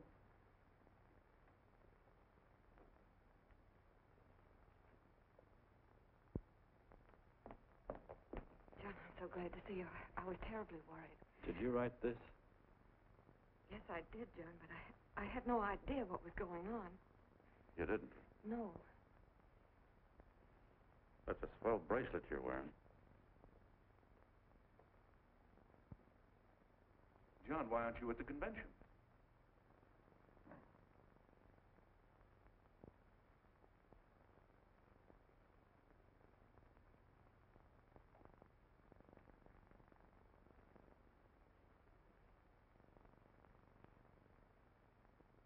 Is there anything wrong? No, nothing's wrong. Everything's fine. So there's going to be a new order of things, huh? Everybody's going to cut himself a nice fat slice of the John Does, eh? You forgot one detail, Mr. Big Shot. You forgot me, the prize stooge of the world. Why, if you or anybody else thinks he's going to use the John Doe clubs for his own rotten purpose, he's going to have to do it over my dead body. Well, hold on a minute, young man. Hold on. That's rather big talk. I started the John Doe clubs with my money. And I'll decide whether or not they're being properly used. No, you won't. You're through deciding anything. And what's more, I'm going down to that convention, and I'm going to tell those people exactly what you and all your fine feathered friends here are trying to cook up for them. And I'm going to say it in my own words this time. Stop him, baby. What am I doing? You ruined us, TV. Wait a minute, fella. My uncle wants to talk to you. Listen to me, my son. Before you lose your head completely, may I remind you that I picked you up out of the gutter and I can throw you right back there again? You've got a nerve accusing people of things. These gentlemen and I know what's best for the John Does of America, regardless of what tramps like you think. Get off that righteous horse of yours and come to your senses. You're the fake. We believe in what we're doing. You're the one that was paid the 30 pieces of silver. Have you forgotten that? Well, I haven't. You're a fake John Doe, and I can prove it. You're the big hero that's supposed to jump off tall buildings and things. Do you remember? What do you suppose your precious John Does will say when they find out that you never had any intention of doing it, that you were being paid to say so? You're lucky they didn't run you out of the country. With the newspapers and the radio stations that these gentlemen control, we can kill the John Doe movement deader than a doornail. We'll do it, too, the moment you step out of line. Now, if you still want to go to that convention and shoot your trap off, you go ahead and do it.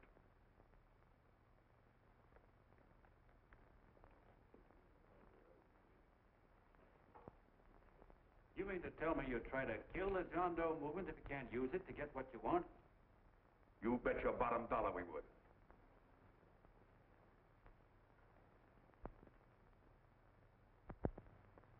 Well, that certainly is a new low. I guess I've seen everything now. You sit there back of your big cigars and think of deliberately killing an idea that's made millions of people a little bit happier. An idea that's brought thousands of them here from all over the country, by bus and by freight and jalopies and on foot, so they could pass on to each other their own simple little experiences. Why, look, I'm just a mug and I know it, but I'm beginning to understand a lot of things. Why, your type's as old as history. If you can't lay your dirty fingers on a decent idea and twist it and squeeze it and stuff it into your own pocket, you slap it down. Like dogs, if you can't eat something, you bury it. Why, this is the one worthwhile thing that's come along. People are finally finding out that the guy next door isn't a bad egg. That's simple, isn't it? And yet a thing like this got a chance of spreading till it touches every last doggone human being in the world, and you talk about killing it. Why, when this fire dies down, what's going to be left? More misery, more hunger, and more hate. And what's to prevent that from starting all over again? Nobody knows the answer to that one, and certainly not you with those slimy, bollixed-up theories you got. The John Doe idea may be the answer, though. It may be the one thing capable of saving this cockeyed world. Yet you sit back there on your fat hulks and tell me you'll kill it if you can't use it. Well, you go ahead and try. You couldn't do it in a million years with all your radio stations and all your power. Because it's bigger than whether I'm a fake. It's bigger than your ambitions, and it's bigger than all the bracelets and fur coats in the world. You bet it is, John. And that's exactly what I'm going down there to tell those people. A minute, you ungrateful rat. My uncle's been too good. He's getting away. Give me the bullet. John! I've always told you, D.B. You play him with dynamite. All right, now, get away. Before he gets through tonight, he'll rule us all. Now, stop and call. Don't worry, I've been ready for this. John! Oh, John, please listen to me. Please, I can explain everything, John. I didn't know what they were going to do. Let me go with you, John. John, please. Go ahead, driver. Full park. Please let me go with you. Please. John! Mr. Martin wants to see you. Listen to me, Mayor Lovett. You do as I say. I want them both arrested. You tell the police department to pick up Connell. I've got the girl here. I've got the bullet. I don't care what you charge him with. If you're worried, let him go in the morning, but keep him in jail overnight. Hello, Bulletin. Put wire on.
Ladies and gentlemen, let us have a moment of silent prayer for the John Does all over the world, many of whom are homeless and hungry. Rise, please. Everybody rise.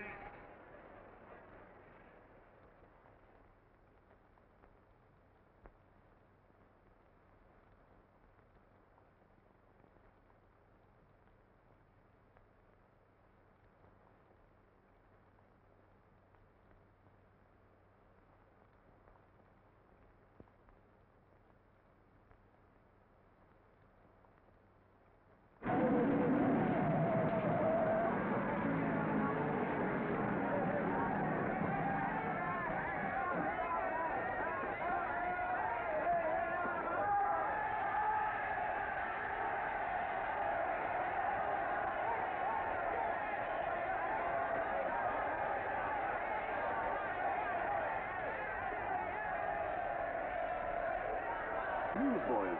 Hundreds of yelling newsboys are swarming into the park like locusts. They're yelling John Doe's a fake.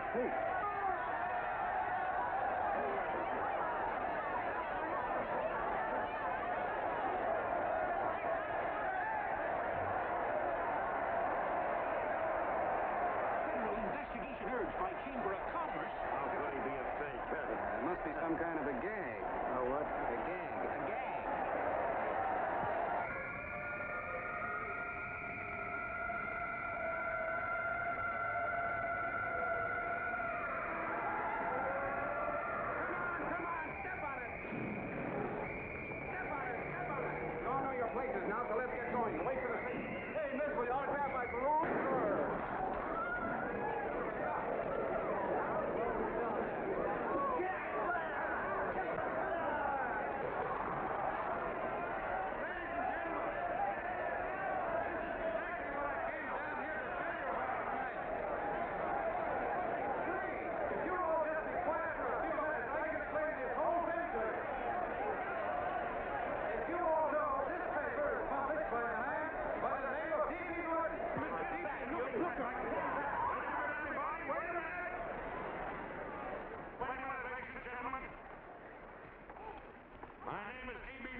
lot of suckers, and I'm the biggest of the lot.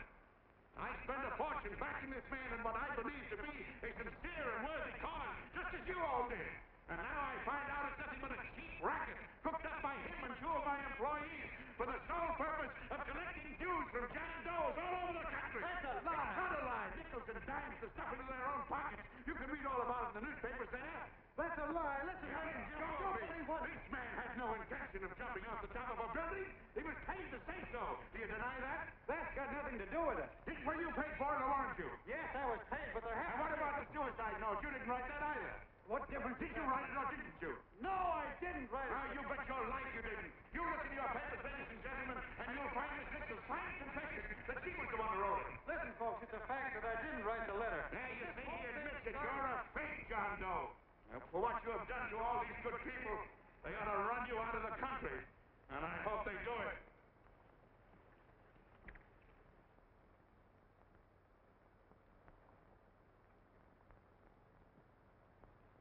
Speak up, John. We believe you.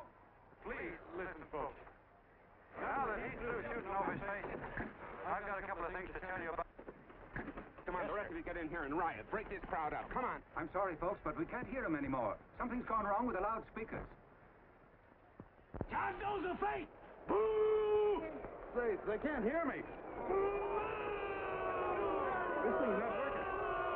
Ladies and gentlemen.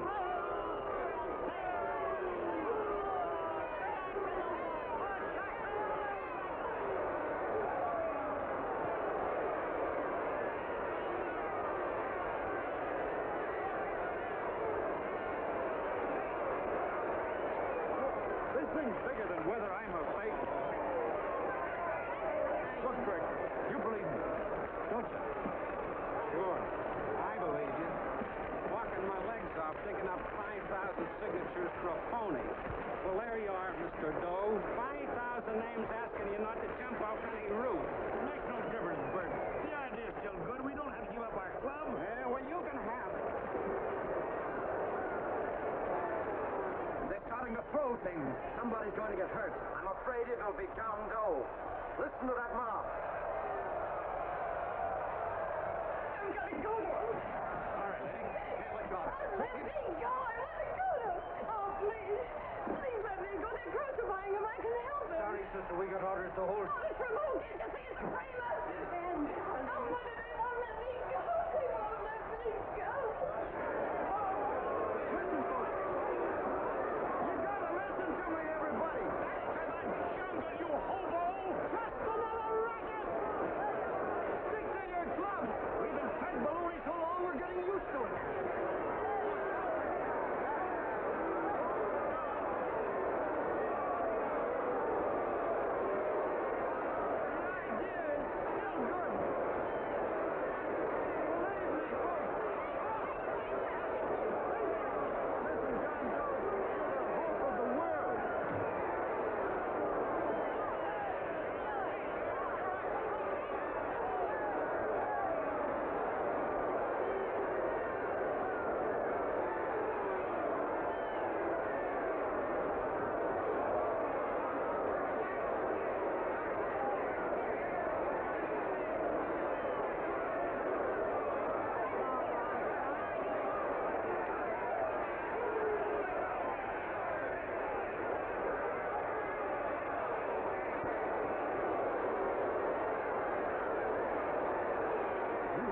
To get him out of the park. If that boy isn't hurt, it'll be a miracle. Ladies and gentlemen, this certainly looks like the end of the John Doe movement. Well, boys, you can chalk up another one to the Pontius Pilates.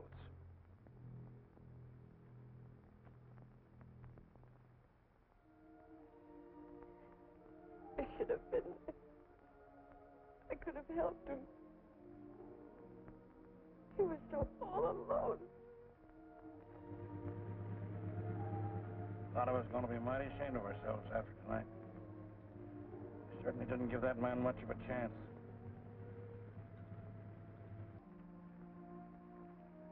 Have some more coffee, Long John? No thanks, Tom.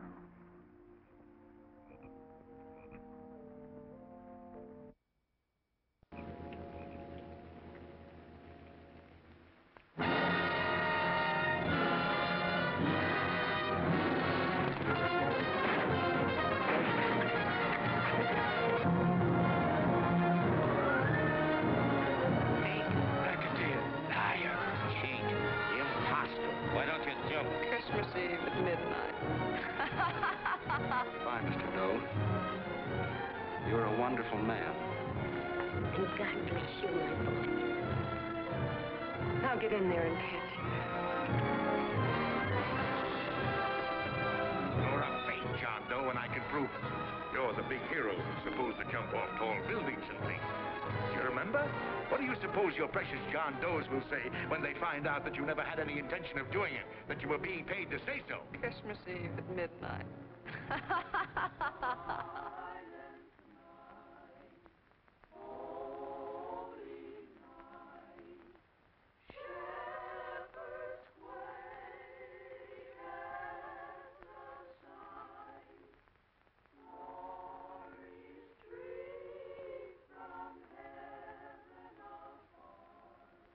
Merry Christmas, son. Merry Christmas.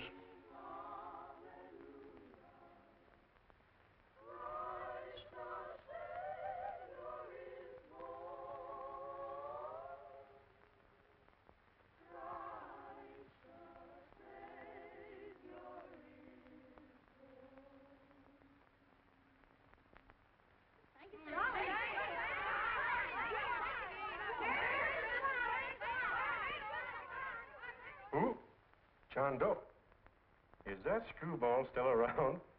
Dame's been calling all day. Sure, I know. Yeah, at midnight, huh? Okay, lady. We'll have the place surrounded with nets. They're laughing at me.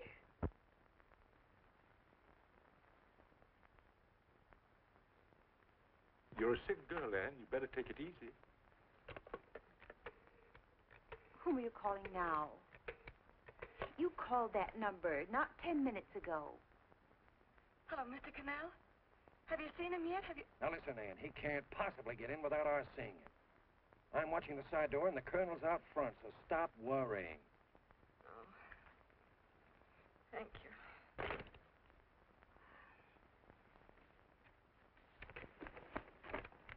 What, Anne? Anne, don't be foolish. If this isn't the craziest, the battiest, the looniest wild goose chase I ever heard of. Shut up, Bert. Sourpuss is right. Yeah, Willoughby is. I'm a banana split. That man is going to be on that roof. Don't ask me how I know. I just know, and you know it as well as I do. Sure. I'd like to believe in fairy tales, but a guy that's a fake isn't going to jump off any roof. I don't think he was any fake, not with that face. And anyway, what he stood for wasn't a fake. Okay, honey, okay.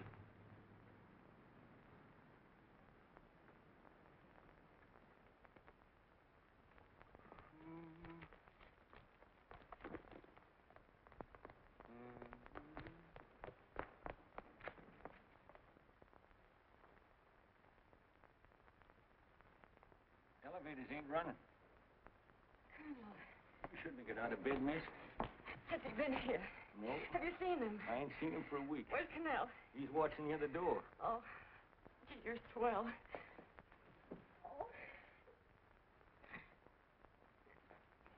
No sense in going up there. I've been here for hours. He ain't here. Let me go, will you? Now, that's crazy. It's 14 floors.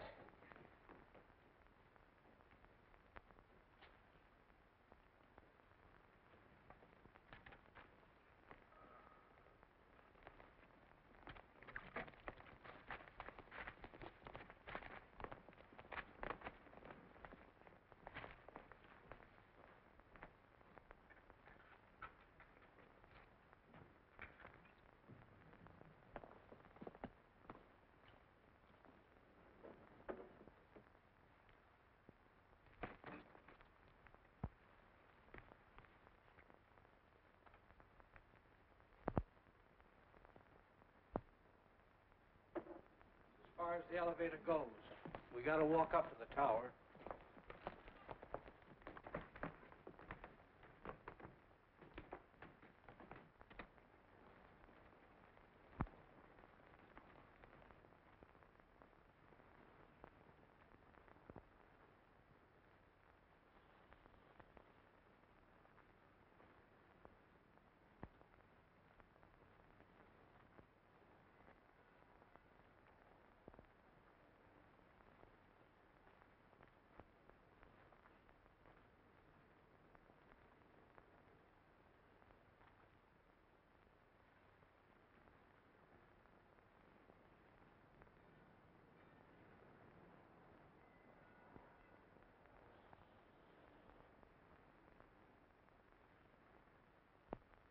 That tramp was probably full of Christmas cheer and asleep in some flop house.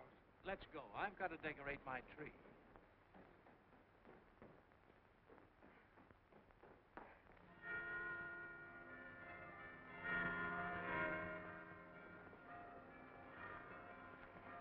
Well, I give up. I don't know what gave us the idea that we'd attempt anything like this. I guess you're right. I'm afraid the joke's on us. Let's go. I hope nobody finds out we've been here.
I wouldn't do that if I were you, John.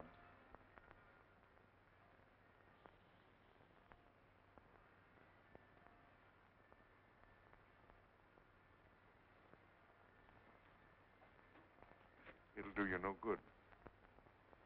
The mayor has policemen downstairs with instructions to remove all marks of identification you may have on your person. You'll be buried in Potter's Field, and you will have accomplished nothing.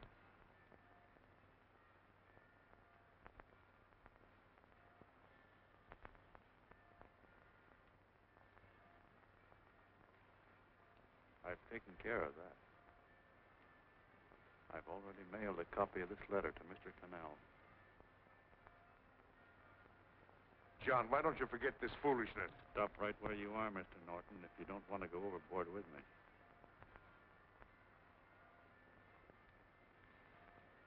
I'm glad you gentlemen are here. You killed the John Doe movement, all right. But you're going to see it born all over again.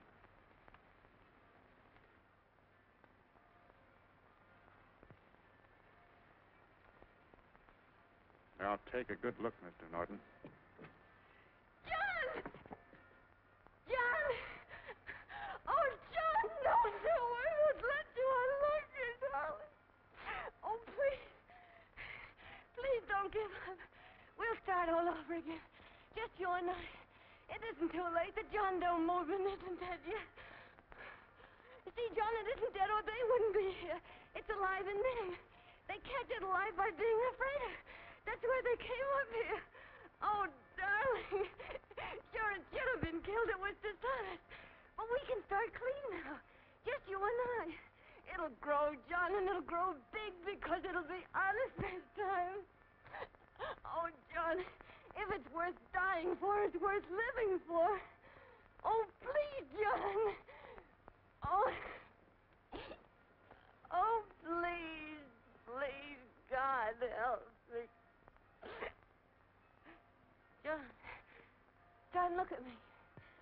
You want to be honest, don't you? Well, you don't have to die to keep the John Doe idea alive. Someone already died for that one. The first John Doe. And he's kept that idea alive for nearly 2,000 years. It was he who kept it alive in them.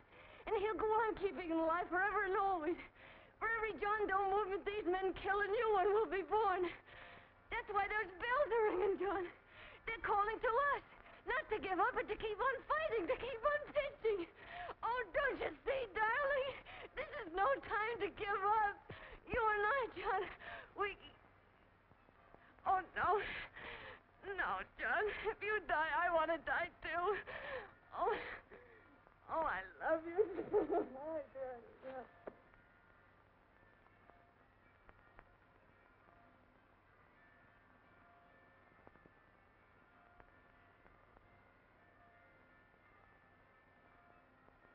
Mr. Doe, you don't have to. We're with you, Mr. Doe. We just lost our heads and acted like a mob. What Bert's trying to say is that we need you, Mr. Doe. There were a lot of us that didn't believe what that man said. We were going to start up our John Doe Club again, whether we saw you or not. Weren't we, Bert? And there were a lot of others that were going to do the same thing. Well, Mr. Sourpuss even got a letter from his cousin in Toledo. I got it right here, Mr. Doe. Only it'd be a lot easier with you. Please. Please come with us, Mr. Doe.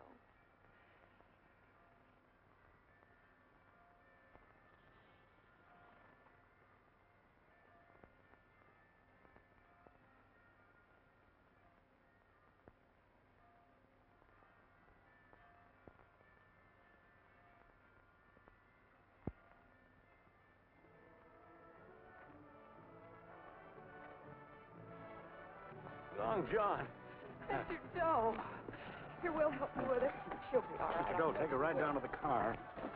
Right up. Look, we got a car right down. Lay on, Norton. The papal. Try and lick that.